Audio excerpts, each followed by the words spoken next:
Dámy a pánové, dostal jsem tip od svého kamaráda, tímto zdravím Foxe, na tenhle video na YouTubeku. Když jsem slídl těch prvních, já nevím, 30 vteřin, tak jsem si řekl, wow, tohle stopnu, tohle si chci nahrát, tohle chci dát na YouTubeku jako moji reakci, první reakci na něco. Tohle zní zajímavě. Prostě týpek 7 roků nevystoupil z auta. A my se společně jdeme podívat na ten příběh, o co se tady jedná, o co go. To je nějaký dokument. No, Traphouse, to bude nějaký dokument. Uvidíme. Jako, já jsem sám zvědavý, co nám jako chcou nabídnout. A jdeme na to. Odpalujeme to. Jmenuji se Fanda, na podzemí bude 45 let a jsem úplně normální, no.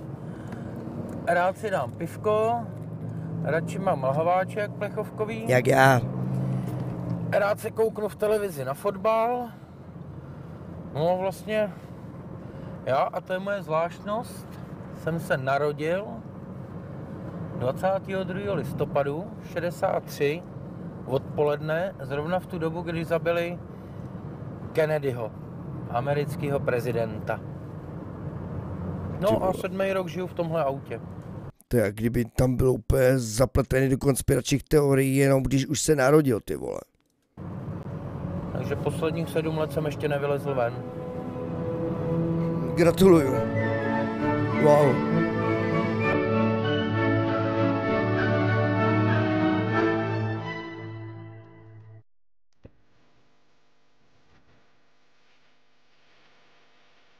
Pravda. Hej, to je pěkný oldschoolek, to bude tak rok 2001, 2002? Jaký to je rok? Karta? Nebo občanka? Nepoznáme to podle drinků?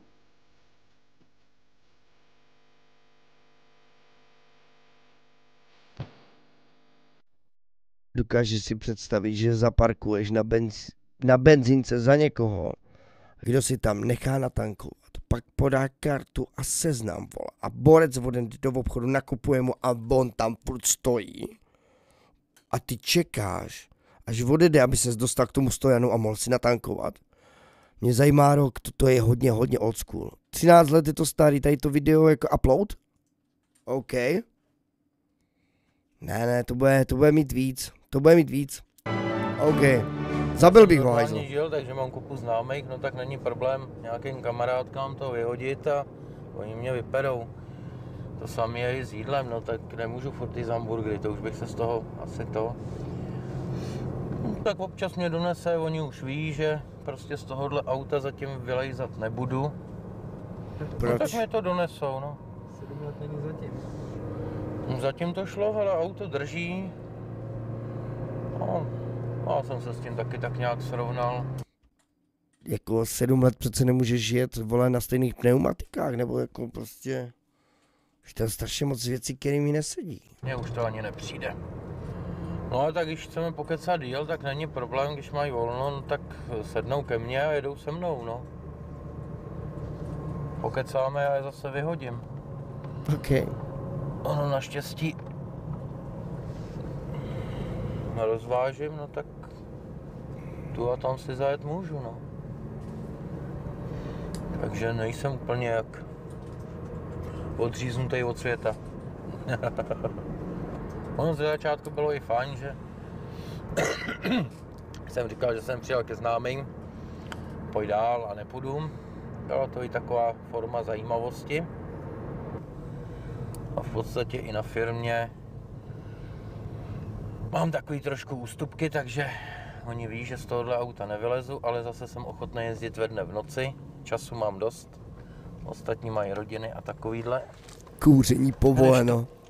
Někdy řeknou, pojedeš v 8 večer, mně to je jedno. Můžu jezdit v noci, ve dne.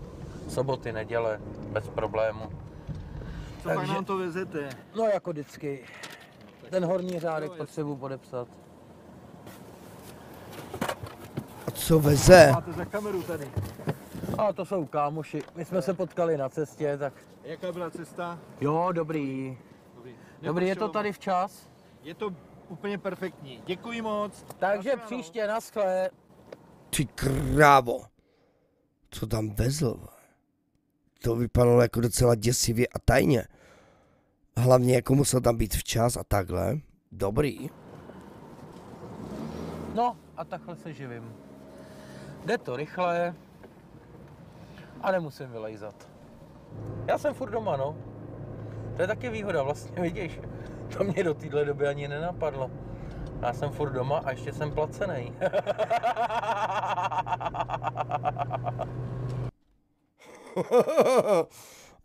Tenkrát asi nejeli GPSky, ne, ty vole.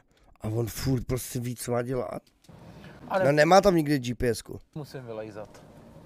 Já jsem furt doma, no. To je taky výhoda, vlastně vidíš. To mě do téhle doby ani nenapadlo. Já jsem furt doma a ještě jsem placený.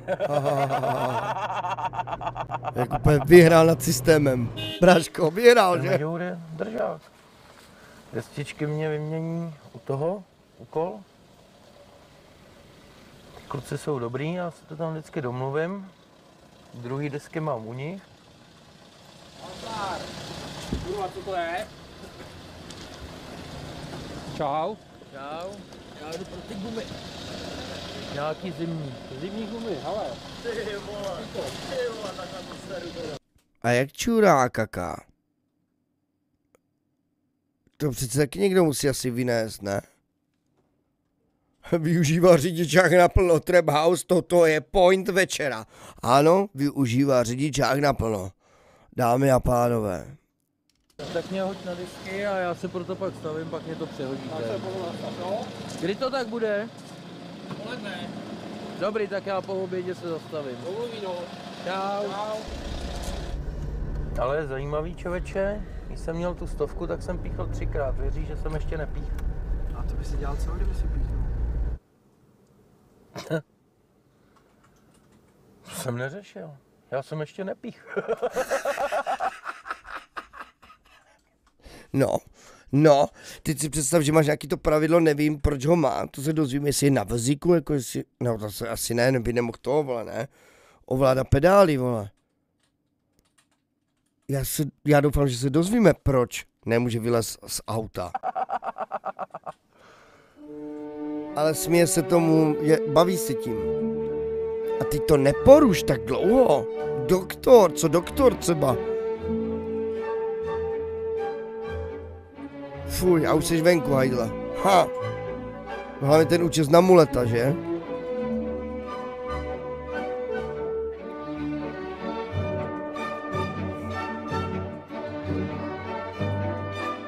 Ale líbí se mi, že myslí na zubní hygienu. Fuj, to je hnus venku, že? Ještě bys něco chytl, hajdle.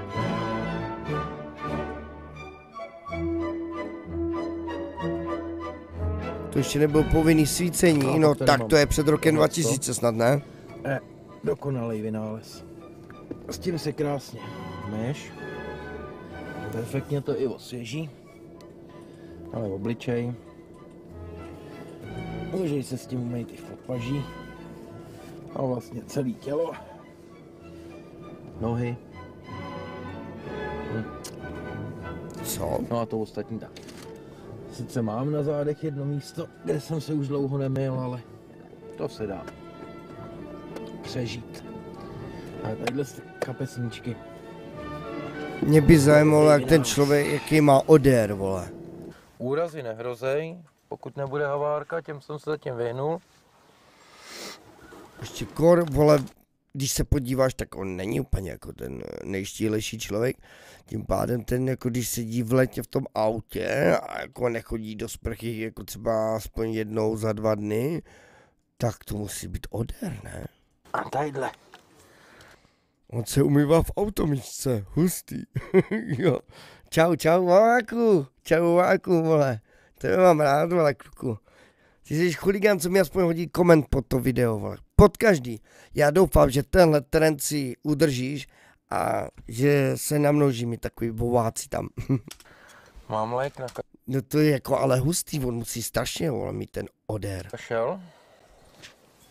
Samozřejmě, když nejedu. Jo, keci, vole. Chlastáš furt, hajzle. No, naposled jsem měl rýmu. Říkaj, naposled co měl rýmu, tak vytáhne ještě tvrdší klas, ne? Dost silnou. Tak hned ty první 4 okna v tom patře, to byla moje třída, 4. C1. Tady byli silnoproudaři, tady byli strojaři. Jsem původem slaboproudař. Tak jsem odmaturoval, pak jsem zjistil, že tak moc mě to nebaví, udělal jsem papíry, začal jsem jezdit, no mezi tím jsem chodil na letiště, pak jsem poznal Renatu, no, jenomže tý se nelíbilo na vesnici. Protože jsem hodně jezdil, a zná ženský, no, a budeš doma, takže se nasrala, že když mě je auto milejší než ona, že doma nic neudělám, auto mám kožešinky a... Ale jo, je to jako, na jednu stranu je to úplně typický chlap, co prostě zamilovaný do auta, jo, oni si to vždycky hýčkají. Já vždycky doma si to obhajuju, jako já nemám garáž, já mám studio, víš. Ale jo, je vidět, že je jo, konnichiwa, děkuji za follow. Já vím, jsou to takový ptákoviny, ale... No tak známe ženský, no. No. A když se zeptá šoféru, podívej se dneska na kamiony, taky to mají tak hezky oblepený. No a taky tam jsou furt, no. Já jsem trošku výbušná povaha. No, tak jí řekla, ať se do toho auta odstěhuju. Ty vole, a on to vzal do slova. Mě to vrtalo v hlavě, no. A když pak skončil rozvod, tak jsem se tam odstěhoval.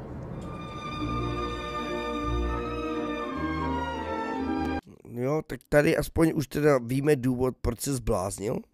Ona mu to řekla, hej, vidíte, jak on to má živě v paměti. Ona mu řekla, tak se tam odstěhuj, protože jako s tím autem asi fakt byl jako hodně to zamilovaný. Tak se tam odstěhuj a víte, co on udělal?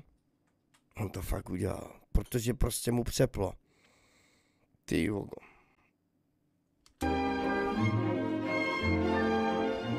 Jo, Trap House. Tvrdohlavosti žije v autě. Ano, to je přesný označení.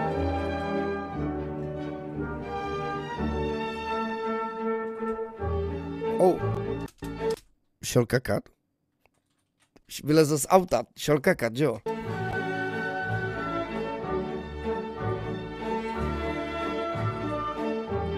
Ne. No, a je to. Viděli jste ten nástroj? Já nevím, jak je to vidět na tom TikToku, ale viděli jste ten nástroj a vy víte, co to znamená.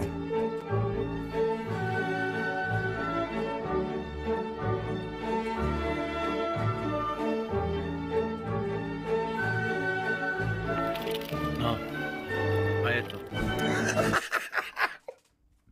No, a je to. No, a je to.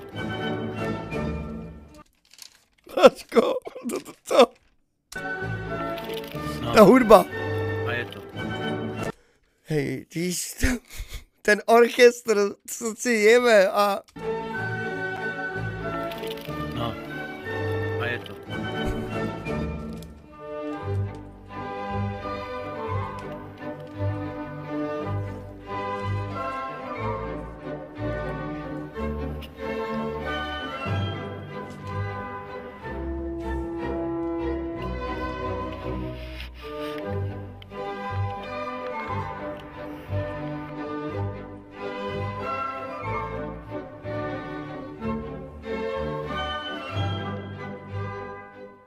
Teď jsem tady furt, pro mě je to koupelna, obyvák, ložnice, vlastně všechno. Ale něco ti ukážu. Hele. Tak to je původní potah, to jsem ještě dostal od našich, když jsem chodil ven. On už se teda trošku prošoupal, mám na to ten hadr, ale ten si tady skovávám. Na nějaký příležitosti, jo? Ne, na příležitosti ne, víš, takový památka to ještě. Když jsme s našimi vycházeli v celku dobře. To mě dal táta. Hej, jako podle toho, jak on to tady říká a prožívá, tak tam ta emocionální vazba na ty rodiče je velká. ale něco se tam zvrtlo. A jestli v tom právě nehraje velkou roli ta jeho ženská, protože nechci tady jako být jako nějaký psycholog nebo vidět do té lidské duše, protože každá ta lidská duše je komplikovaná, jiná, nemůžeš do toho vidět, vole, nikdy do nikoho nevidíš úplně na 100%, já umím jenom na 98%. A tady vidět ta emocionální vazba na ty rodiče a tam se taky něco hodně pokazilo. Ne, já mu nezávidím, jako já mu fandím. Ale je tady vidět, jako, že ten člověk prostě došel k nějakému bodu zlomu, kdy se mu jako kdyby rozhádá rodina, takový to matka s otcem se s nima rozhádáš, kvůli třeba i prasečně a rozhádáš a jsi tvrdohlavej. On je tvrdohlavej, je to vidět, že je tvrdohlavej. Do toho se s ním vlastně rozvede jeho ženská. A ty už vlastně nemáš, myslím, že ani nemá děti, nevím, jestli to zmiňoval, myslím, že nemá děti, tím pádem on nemá co ztratit a kvůli tomu, že prostě, on mu přeplo, on už určitým způsobem se zbláznil, akorát někdo, každý to jako kdyby to zbláznění podle mě řeší po svým. Je dobrý to, že i když teda se odhodlal něčemu takovému, jako že 7 rok nevystoupím z auta, je to pořád podle mě mnohem lepší varianta, než když se jdeš pověsit na strom. Je to ujetý, ale na něm je vidět určitým způsobem ta spokojenost, i když teda šťastný je vidět, že není, že tam ty rány z minulosti jsou a určitě by mu pomohlo, kdyby ty dotyčné osoby za ním přišly a nějakým způsobem to třeba urovnali a pokračovali v té společné cestě dál, protože přeplomu. Hej, je to přepnutý borec, proto on teďka žije. Kdyby měl děti, tak jsou chudáci, byli by chudáci jenom v případě, že by nebyli dospělí, protože zase na jednu stranu oni si s ním taky můžou užít nějakou ty kráso. Hej, a teď, dámy a pánové, teď se připravte, protože mi tady člověk na TikToku, zdravím Tomere a moc děkuji za informace, mi tady píše jednu věc. Šéfe, tenkrát jsem to někde četl, že tohle video je projekt nějaké školy, že je to najatý herec.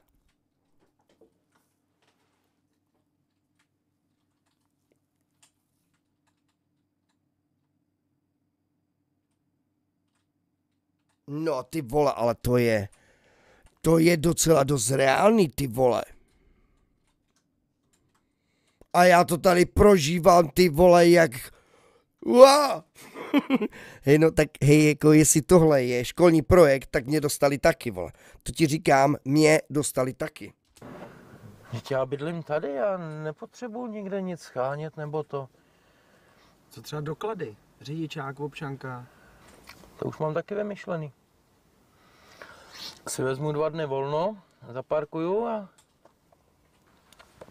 Kamila mě to vyřídí. Jaká Kamila do prdele? S Fandou se znám ze střední školy, to kamarád, spolužák. Vedle vracím holicí strojek, je vybitej. Jo. Je vybitej. Tohle to bych potřeboval vyprát. Vybrala jsi mi ty peníze? Vybrala jsem. Počkej, jaká to? No, snažím se mu pomoct. Vyperu, žehlím, zašiju. Občas vyberu peníze nebo ji nakoupím. No. Jo, no, tak To, co potřebuje, no. Snažím se mu pomoct, vím, že to nemá jednoduchý.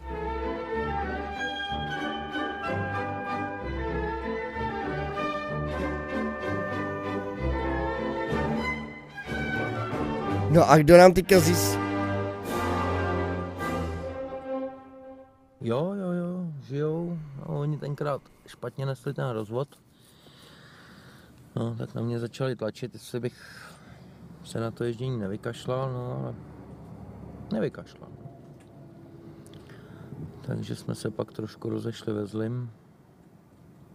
Spolu nemluvíme. No. A je nezajímalo, co dělám, že jsem cvok, když nechci vylít z auta. Možná mají pravdu. Akorát na svátky to je takový blbý. Skoro Vánoce, no, přece jenom. Ale já už jsem se za ty roky zvykl. Akorát někdy zajedu a tak z dálky koukám, aby mě neviděli. na barák. Občas jej zahlídnu a posílám jim SMSky k narozeninám. Nechci chcípnout jako chudej. Když chceš, můžu řídit. Teď ještě vám teda řeknu, Tomer tady dává doplňující informace. Hele, na 100% to podložené nemám, ani už nevím, kde jsem to četl. Jestli to bylo vůbec real. Mě to tenkrát taky zajímalo, jeho život, tak jsem zjišťoval dál a někde jsem narazil na to, že je to projekt. Tak nevím, no. Byl jsem taky smutný, že to není real. Hej, no, jako od té doby, co jsi mi to řekl, tady tuhle informaci, tak na to nahlížím jinak. Ty vole, ale potřebujeme tady na tohle dostat odpověď, to nejde tak, jako že bychom se dívali na tenhle dokument dál, aniž bychom věděli, jestli je to real nebo ne. Já jsem doteďka věřil tomu, že to je real, protože i to teď, jak vykládá ten konflikt s těma rodičema, tak je to jako kdyby hrozně promyšlený tah, že tam zapleteš ten rozvod s tou ženskou, že tam zapleteš rodiče, herec teda, jako jestli je tohle herec, tak je to fakt herec, protože jako já mu to věřím, vole, já mu to žeru. No má takhle mu zobu z ruky, takhle, vole, protože tohle je real. Aspoň to zkusím. Když budeš hodná, dovedeš mě ke 100 000 $, postaráš se o všechno, dokonce i o mě. A ještě teda řeknu jeden point. To, jak jel za tou kamarádkou, co mu měla vybavit věci, tak to bylo, hej, byl to statek, vole, takový to typický Hare Krishna, vole, protože, vole, takhle ty lidi vypadají. Zase je fakt, že tam možná jsem na chvilku, když už jsem měl tuhle informaci, přemýšlel nad tím, jestli tu dotyčnou osobu nehraje nějaká studentka. Ale to prostředí, že on dojede někam na statek, kde ty lidi, podle mě, jako oni nemají všechno, nebo tak žijou z mála, nebo prostě jsou takhle ochotní, tak tam mě to trošku utvrzuje v tom, že by to mohlo být fakt real. Oni mu budou pomáhat tady tyhle lidi. Protože oni mají to srdíčko, víš co, jim nejde volové, jim jde o to pomáhat, víš, že když je poprosíš, oni ti pomůžou. To je prostě takový to, co my neznáme už, to vymřelo. A tady ty lidi umírají první, jo, až začne to nejhorší, to každý tady ví. Ale o mašinu se postarám sám. Zbuď mě za 2 hodiny. No jednou jsem si dal inzerát přes internet. Ty notebooky, to je bezvadná věc. Tak se mi jedna ozvala, jak jsme se sešli na parkovišti, takže půjde na kafe. Tak jsem jí udělal kafe u sebe. Pak jsme spolu týden chodili. Jak, vole, chodili? Chodili, jezdili. No, týden vydržela. Ono teda je pravda, že ve dvou to tady bylo hrozný, ale...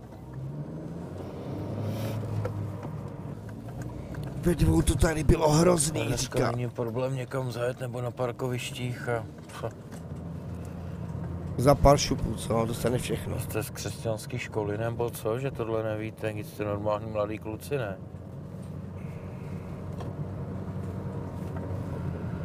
To je nejstarší řemeslo, tak...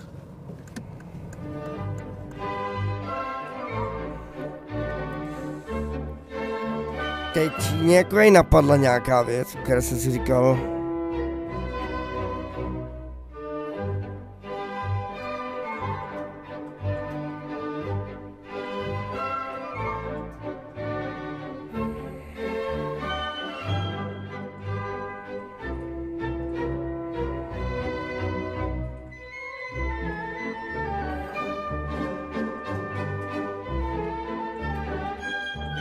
Jo, už vím, na čem jsem přemýšlel. Nohy. Za těch 7 let by měl asi určitě hubenější nohy, protože vlastně on by je nepoužíval, podle mě nevypadá jako člověk, co by si jako tamhle natahoval nohy a jako dělal nějakým způsobem nějaké cvičení. Tím pádem myslím si, že ten člověk fakt je to, není to real, protože by měl hubený nohy a dlouhodobě by nešlo řídit, aniž bys prostě na nich nechodil, nějak s nima jako nepohyboval, ne? Podle mě. Hele, Dalibor se naučil na housle, já jsem se naučil ohřívat, jsem si dřív uvařil akorát kafe, teď už si ohřívám i konzervy.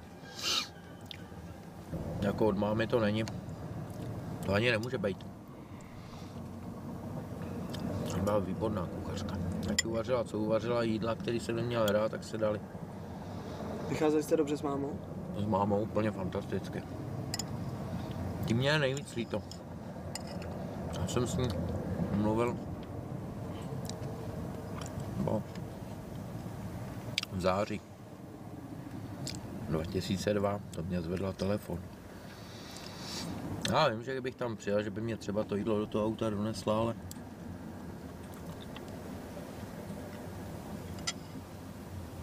nechci. Já jsem to ani nezkoušel. Prostě to tak bylo, bouchlo se dveřma. Sice bych ty dveře měl asi otevřít já. Když si vzpomenu na mámu, tak mi je hodně smutno. No. A tak já radši koukám po cestě. Co to tam bylo za bábu, ty vole? Když si vzpomenu na mámu, Tak jako, tak tady bychom taky mohli podezřívat to, že to je fake. Protože toto je moment, který tam nahodil fakt někdo jako režisér. A to je fakt fake. tak mi je hodně smutno. No. Nebo co by tam nenatočili takhle jeho mámu. A tak já radši koukám po cestě. Ono to vždycky přejde. Ale někde je to. Že ono to není 14 dní, tak je to nějaký rok. No co já vím, jestli by ještě chtěli, abych se vrátil, třeba už jim tam ani nechybím. Já žádnýho syna neznám, já žádnýho nemám. Nezavolaj, neodpovídaj na SMSky. Tyhle lidi tenkrát SMSky psát neuměli, ani je neuměli číst. Je to fake. No a co, taky posadím sem do auta. A co, stejně se budeme bavit jenom o tom, abych šel ven. Chci jít ven, nechci. Já už ani nevím, jestli vůbec budu umět chodit. Co já vím, co mě to udělá s nohama. Třeba vylezu a švihnu sebou. By se asi potrhali smíchy. A měli by pravdu oni. Tady si nějaký z těch... Vy jste ještě tady, vypadněte pryč, nebo zavolám psa na vás. Je to fake, vole! Je to fake. Tady to posrali, anebo to chtěli... anebo to chtěli propálit, aby jsme už nebyli na vážkách. Tady se to posralo. Práva rozhodnutí. Já jsem se rozhodl takhle si žít. Takhle si žiju. Já myslím, že nikomu neubližuju. Vlastně jsem takový neškodný pro společnost, ne? Co ty? Ty jsi spokojený? Jsi teď zrovna šťastný sám ze sebou? Jak kdy? No, když to ti tak nějak nevěřím, začneš mít svý sny, ty touhy něco budovat. To mám. Se bojí za něčím honit. To dělám, no. Celý život. No. A až to dohoníš, anebo se přiblížíš, no tak pak umřeš. To prdele, vole. Si budeš šťastný, spokojený. Ale tohle já nemusím. Já jsem šťastný teď a tady. A co bude tamhle? Jestli skončím v tomhle šrotě nebo ne, to už mě je fuk. Já jsem šťastný. Takhle jsem se rozhodl a takhle budu. A ty se hoň za čím chceš.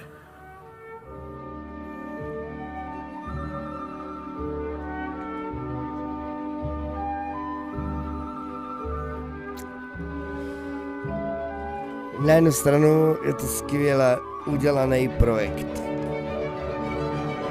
A já jim to zbaštil i s navijákem, dokud tady nepřišel Tomer.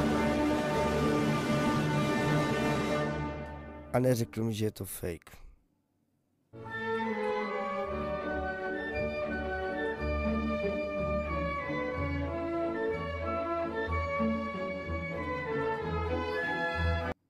Počkej.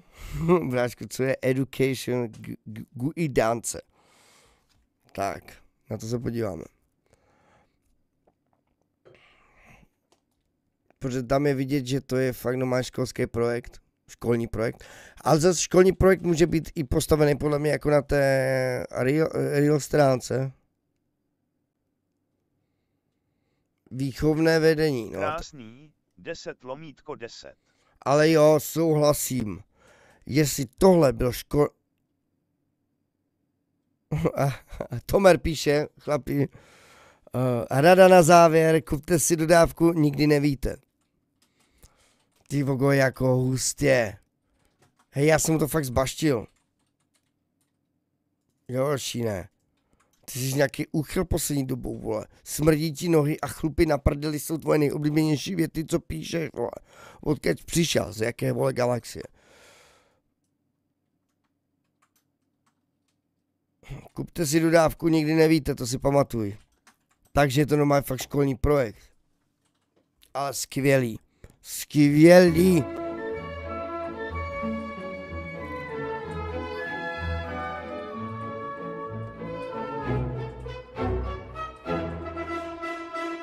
Jiří Strach. Máš chlupy na prdeli. Ej, vole, Šíne, Jiří Strach, to je ten, co je teďka v tom Megu. Ten, co točí ty klipy, tady, vole, je... Tady je normálně zmíněný Jiří Strach. Jako dramaturg.